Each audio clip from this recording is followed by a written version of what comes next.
Hi there, in this video, I'll give you a quick guide on how you can fix Roblox error code 6262.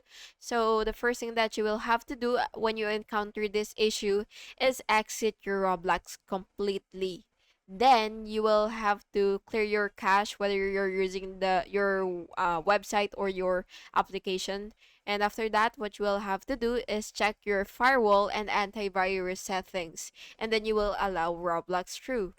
And after that, you will update Roblox to the latest version and restart your device and log in again.